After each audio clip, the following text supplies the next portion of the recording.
everybody. So as you know, I can probably talk for England about anything to do with Disney.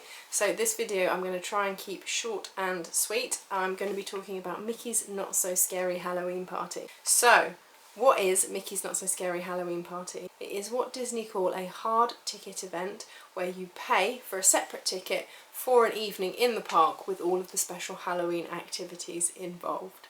Do you need a separate ticket? Yes, as I said, you do need to buy a separate ticket. The prices will vary depending on which party you want to go to, with the weekends being more expensive than the weekdays and the days closer to Halloween being more expensive than the ones that are further away. So when is Mickey's Not So Scary Halloween Party? The parties start in the last week of August now. They used to start in September, but every year it seems Disney add on a couple more dates. So they currently start at the end of August and they finish at the end of October. The last party night is usually the 1st of November, at which point all of the decorations from Halloween will switch over to Christmas.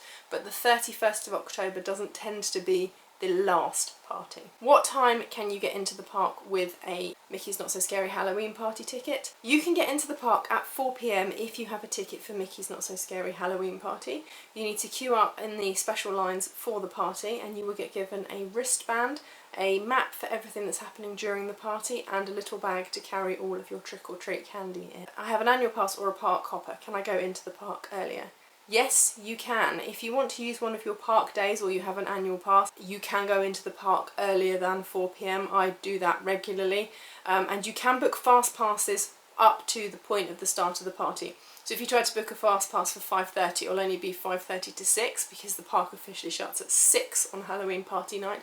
But you can get a couple of fast passes in those couple of hours before. And obviously if you're in the park earlier than 4 o'clock, then yes, you can book fast passes for that as well. But during the actual party from 7 PM till midnight there will be no fast passes available, mainly because you don't need them. Can I dress up? Yes, absolutely. You can dress up as anything you want. It doesn't even have to be Disney. The first year I went I was a Star Trek character, so you can put on anything you want. You might get a few strange looks if you go as a Universal character, but I've seen all sorts of things. I've seen people dressed as food, people dressed as all sorts, so yeah. Knock yourself out. There are some rules around what sorts of costumes you can wear. I don't know them off by heart, so I am going to refer to the Walt Disney World website. The website says, while we encourage creativity, we also value safety and good judgment. So Disney reserves the right to deny admission or remove any person wearing attire that is considered inappropriate. Guests may dress as their favourite character but may not pose for pictures or sign autographs. Costumes must be family friendly and must not be obstructive, offensive or objectionably violent. Costumes may not contain weapons that resemble or could be easily mistaken for an actual weapon. Costumes must not contain sharp objects, pointed objects or materials that may accidentally strike another guest. And guests who do not adhere to these policies will be refused entry. If you are 13 or under, costumes and some masks may be worn, but you can't wear masks if you are 14 or over. Layered costumes or props that surround the entire body are strongly discouraged, subject to safety. Costumes may not reach or drag on the ground, i.e. full-length princess dresses. Capes may be worn if the cape does not go past the waist. Themed t-shirts, blouses, sweatshirts and hats are acceptable. Acceptable accessories include transparent wings, plastic lightsabers, toy swords and tutus. Headwear may be worn as long as it does not cover the face. Masks of any kind may not be worn. Do I have to wear a costume? No, you do not. I see plenty of people walking around that don't wear costumes. I have to say they probably are in the minority, but if you're not comfortable wearing a costume, then you don't have to wear one. So what do you get with your ticket? You get entrance into the park, you get a parade, you get fireworks, which used to be Hallowishes, but has been announced as being new fireworks this year, 2019. You get a stage show and you get character meet and greets, very rare characters, villains, and you get regular characters in Halloween costumes as well. And you get trick-or-treating stations where the cast members will give out free candy. What rides are open? Most of them Things like the Carousel of Progress, Hall of Presidents, things that shut earlier during normal park operating hours won't be open, but the majority of the rides will be open. Things like Splash Mountain, Thunder Mountain, Space Mountain, all of those. It's always a good time to get on Buzz Lightyear at the end of the night when there's no line. So yeah, pretty much everything is open with relatively low wait times. What characters can I meet? There will be lots of characters. The most popular are Jack and Sally, the Seven Dwarfs, and recently Moana as well, so people get in line for those really, really early. You've also got the Pooh characters. They've had lots over a few years running. Cruella de Vil, Fab Five in Halloween costumes, all sorts. You will find on the map that you're given when you enter the park will explain to you exactly which characters are available and when. Can I book dining during Mickey's Not So Scary Halloween Party?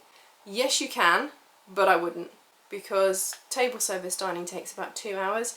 Your party ticket is for 5 hours. You are not going to get very much done during the party if you book dining, which you could book for another time, but you can't do the Halloween stuff another time. Is PhotoPass available during the Halloween parties? Yes, and they do have some special Halloween photo opportunities as well. Just get in line and ask the cast members. Is the Halloween party scary? No, not really. It is at night, so it is dark. There is spooky-ish music, a lot of Michael Jackson's Thriller. There is smoke and coloured lights, but there is nothing that jumps out at you, nothing that grabs you, nothing that will run up to you screaming or anything like that. So it's very, very family friendly.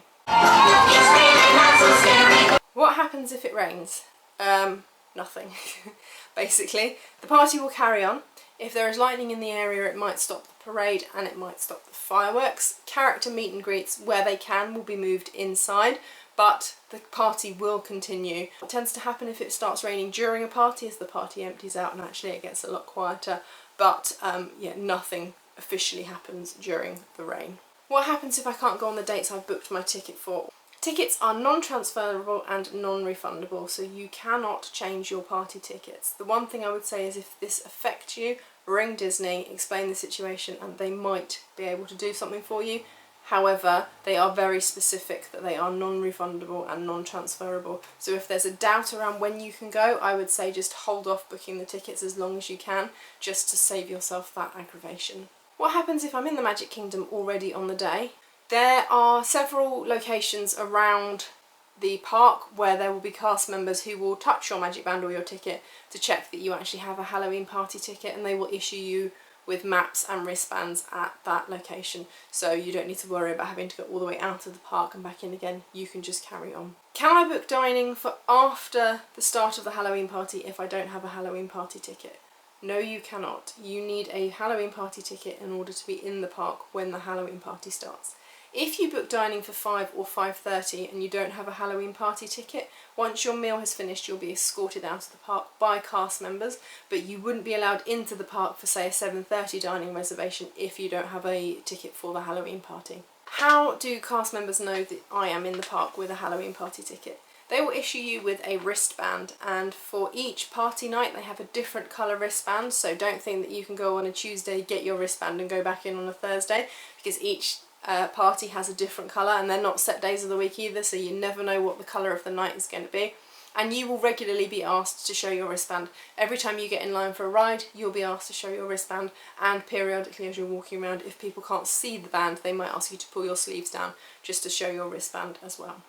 Is the Halloween party worth it? Absolutely, it is so much fun. I love meeting characters, so you can get to meet loads of unique characters, rare characters, and characters in unique costumes as well, which is really fun.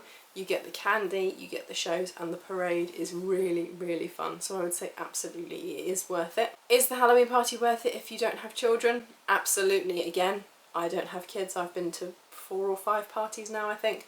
So you don't have to have children to enjoy the party. It is just as fun, just if you're by yourself.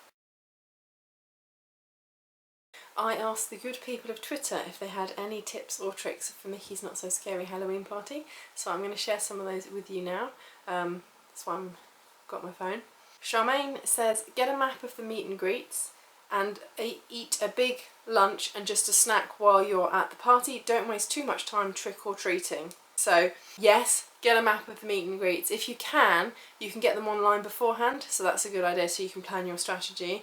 Definitely eat a big lunch so that you're not sitting down for dinner. And don't waste too much time trick or treating. My addition to that would be go later on in the evening once the lines have died down. Richie says you can line up to meet Jack and Sally from 4 o'clock and the dwarves from 5:30. It's always a good idea to do that because although they won't come out until maybe 6 or 6:30, you're actually wasting non-party time standing in line rather than party hours, so it's always a good idea to get ahead. Conversely, Sarah Jane said, don't waste time with characters, the rides are dead because everyone is in those queues, get all the big rides done. So that's interesting because I don't think I've ever done a ride other than Buzz Lightyear at pretty much the stroke of midnight during a Halloween party, so it's interesting to see somebody else's point of view. They much prefer doing all of the rides rather than the characters, so it always is a good opportunity to take advantage of the low wait times. So John says, you don't have to use the bag they provide for candy stops, use your own large bag, or several. I like your thinking, John. Yep, that's what I do. I do use the bag that they give to fill up. Once it's full, tip it into the backpack and off you go again. Just be warned, it does get really, really heavy. And Jessica says, don't trick or treat until the end of the night. That way you're not lugging it around with you and it's not melting in your bag. Yes, that is a good point. You do have to take into account that A, you're going to have to carry it, and B, it's going to be hot and it probably will melt. Steve says, make the most of the special meet and greets and the shows rather than being tempted to take advantage of the lower wait times. So this is interesting, you see, this is where you get the two opposing views of the Halloween party. Where I say that Sarah Jane said do the rides, Steve's saying don't do the rides. Ruth has given me quite a few tips, including some of the ones that I've mentioned previously in the video, such as you can enter the park from 4 PM and you can book fast passes between 4 and the start of the party and eat before you go, which tallies in with what Charmaine said. But she also said wear comfortable shoes, which hadn't occurred to me until she said it, and then I thought about the very first Mickey's Not So Scary Halloween party I did, where I was just as a Star Trek character and I had high heel knee-length boots on and my feet were by the end of the night. So I would agree, definitely wear sensible shoes. Jessica says there are 2 parades. Watch the second one and ride or meet during the first one when everyone else is crowding Main Street. The second parade does tend to be a little bit quieter and everybody does tend to flock to the first parade, particularly those with children, so it's always a good idea to get on and do other stuff during that time. And Jessica also says, along the same lines as Charmaine, don't book a table service meal during the party, and Molly Does Disney agrees. Don't have a big meal during the party and make the most of your time there. So there you go, lots of helpful hints and tips. Thank you to everybody who tweeted in to give suggestions, really, really helpful, and it's really nice to see people with opposing views on party strategies as well, so hopefully that has helped. If you've got any questions about planning a Mickey's Not So Scary Halloween party evening, then leave a question down below. Otherwise, I will see you soon.